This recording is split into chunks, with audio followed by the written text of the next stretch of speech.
तो एक बार फिर से आप सभी का स्वागत है। अभी हम बात करेंगे अगर किसी का भी फिफ्थ लॉर्ड 12वें भाव में स्थित है तो इसके क्या परिणाम हो सकते हैं। देखिए, फिफ्थ लॉर्ड अगर 12वें भाव में स्थित है तो आपकी संतान होने के बाद आप विदेश जा सकते हैं। आप अपनी एजुकेशन के लिए विदेश में सेटल हो सकते हैं। पंचम का 12वें का जो कनेक्शन है पंचम भाव से, उसका मतलब है आपके जिनके साथ प्रेम संबंध होंगे उनके साथ आपके फिजिकल रिलेशनशिप हो सकते हैं, उनके साथ आप सेक्सुअली बहुत ज़्यादा अटैच हो सकते हैं। इसी तरह से आप कोई ध्यान या मेडिटेशन या इस प्रकार की कोई भी क्रिया करेंगे तो उसका एक बहुत ही ज़्यादा असर, बहुत गहरा असर आपके माइंड पर पड़ेगा। कभी कभी ये भी दर्शाता है कि आप अपने संतान होने के बाद बहुत जल्दी स्पिरिचुअल हो जाएंगे। इसी तरह से ये जो प्लेसमेंट है वो, क्योंकि पंचम से ये अष्टम है, तो पंचम से ये अष्टम होने की वजह से आपको कहीं ना कहीं ये प्लेस है वो कनेक्ट करता है एस्ट्रोलॉजी वगैरह से, अकल्ट से या अध्यात्म से कनेक्ट करता है। तो अगर आप अपनी संतान होने के बाद विदेश भी जाते हैं तो कहीं ना कहीं आप थोड़े स्पिरिचुअल नज़र आते हैं वहाँ पे, और स्पिरिचुअलिटी की तरफ आपका जो रुझान है वो तेज़ी से होता है संतान होने के बाद। इसी तरह से आप अपनी खुद की एजुकेशन के लिए भी कभी कभी विदेश जा सकते हैं, या आपने कोई ऐसी शिक्षा ग्रहण करी हो, जैसे आपने कोई विदेशी जो दूरस्थ शिक्षा प्रणाली है उसके माध्यम से यूनिवर्सिटी से कहीं आप जुड़े हों और आपने घर बैठे अपने कंट्री में बैठे बैठे भी विदेशों से कोई ना कोई आपने डिग्री वगैरह ली हो। इसी तरह से ये कोई स्पिरिचुअल प्रैक्टिस करने के लिए या कोई भी इस प्रकार का स्पिरिचुअल काम करने के लिए बहुत अच्छी प्लेसमेंट है। अब पंचमेश अगर आपका 12वें भाव में जा रहा है तो ये आपकी जो क्रिएटिविटी है वो और ज़्यादा बढ़ा देता है। आप अपनी क्रिएटिविटी को बेडरूम में यूज करेंगे, आप एक बहुत अच्छे क्रिएटर हो सकते हैं, आप बहुत अच्छे स्टेज परफॉर्मर हो सकते हैं, या आप पर्दे के पीछे काम करने वाले बहुत अच्छे परफॉर्मर हो सकते हैं। पंचमेश का आपके 12वें भाव में स्थित होना यह भी दिखाता है कि आप ज़्यादातर रात्रि को कोई ना कोई क्रिएटिव वर्क करते होंगे, या आप अपने क्रिएटिव वर्क की वजह से बहुत ज़्यादा फेमस ना होकर कहीं ना कहीं छुपी हुई जो प्रतिभा है वो आप में बहुत ज़्यादा हो सकती है। आप एक इतने बड़े कलाकार हो सकते हैं जिसकी क्रिएटिव जो स्किल्स हैं वो काफ़ी ज़्यादा फेमस हो सकती हैं, लेकिन आप खुद उतने फेमस ना हो। यानी आपकी जो क्रिएटिविटी है उसको तो लोग पहचानेंगे, आपका जो काम किया हुआ है, जो भी आपने कुछ इजाद किया है, कुछ आपने बनाया है, उसको लोग बहुत ज़्यादा पहचानेंगे, बट आपके लिए वो ये नहीं जानेंगे कि आपने ही वो काम किया है या आपने ही वो जो चीज़ है वो बनाई है। तो इस प्रकार के जातक हैं वो हमेशा हमेशा के लिए कभी कभी पंचम भाव का बहुत ज़्यादा लॉस कर देते, कभी कभी पंचम भाव के काम करते हुए उनको काफ़ी ज़्यादा नुकसान हो जाते हैं।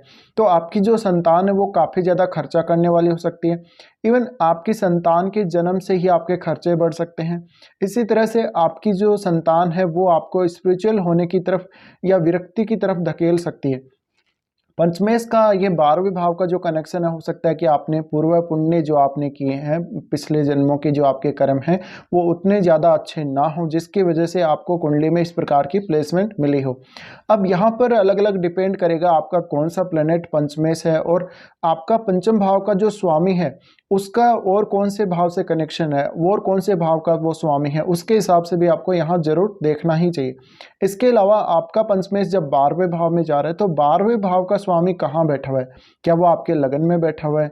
क्या वो आपके 11th हाउस में बैठा हुआ है? क्या वो आपके 4th या 3rd हाउस में बैठा हुआ है?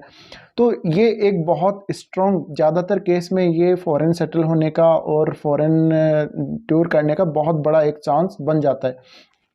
अब कभी कभी ऐसा भी होता है जब जातक अपनी स्पिरिचुअल ग्रोथ के लिए या कोई ना कोई ऐसा स्पिरिचुअल ट्रैवल करने के लिए वो विदेश जाता है और उसके बाद उसको वहाँ बहुत ज़्यादा अच्छा लगने लगता है, तो वो कहीं ना कहीं वहीं जाके वो बस जाता है और वहाँ की जो कल्चर है उसके साथ वो बहुत जल्दी एडजस्ट कर लेता है अपने आप को।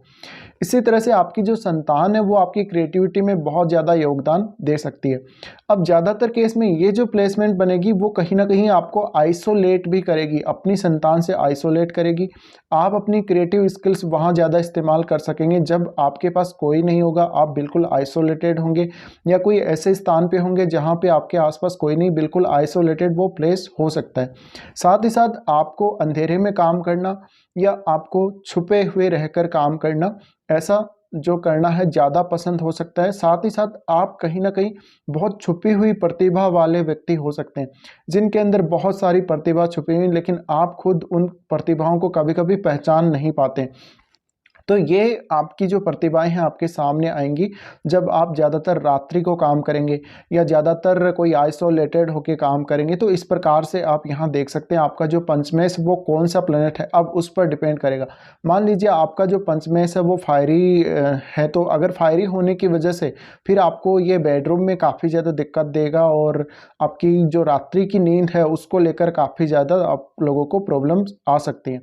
अब पंचमेश अगर 12वें भाव में जा रहा है तो आपका पंचमेश और जिस भी भाव का स्वामी है उन भाव की चीज़ों को भी आप विदेश से प्राप्त करेंगे या उनका संबंध जरूर विदेश से होगा। जैसे मान लीजिए किसी का पंचमेश है, वो उसका 10th लॉर्ड भी हो सकता है या 9th लॉर्ड भी हो सकता है। तो इस वजह से आप कहीं ना कहीं उस भाव से भी विदेश से जुड़ जाएंगे जो आपका दूसरा भाव जो स्वामित्व है, जो आपका पंचमेश रखता है जिस भाव का। तो कहीं ना कहीं ये कनेक्शन आपको जरूर देखना ही चाहिए। इसके अलावा आपकी लाइफ में बहुत कुछ ऐसा होगा जो बहुत ज़्यादा मिस्टीरियस हो सकता है। अक्सर आपको कुछ ऐसे सपने आएंगे और आप अपनी संतान को लेके बहुत ज़्यादा इमेजिनेटिव हो सकते हैं। आप बहुत ज़्यादा इमेजिनेशन वाले हो सकते हैं। तो आपको कोई भी स्पिरिचुअल काम करना, कोई भी स्पिरिचुअल राइटिंग करना या कोई ना कोई ऐसा क्रिएटिव वर्क करना बहुत ज़्यादा पसंद होगा।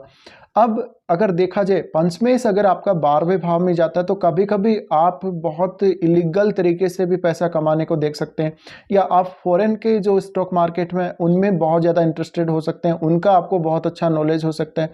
या फॉरेन की जो भी धन संबंधी प्रणाली है, जो अलग अलग कंट्री का जो कल्चर है उसको लेके और वहाँ के जो रूल्स हैं उनको लेके आप बहुत ज़्यादा सीरियस हो सकते हैं। तो ये एक बहुत ही स्पेशल प्लेसमेंट बनती है जब भी किसी का पंचमेश अगर 12वें भाव में स्थित होता है। इसी प्रकार से आपके अपनी संतान के साथ कुछ बहुत ही इस प्रकार के मिस्टीरियस कनेक्शंस हो सकते हैं।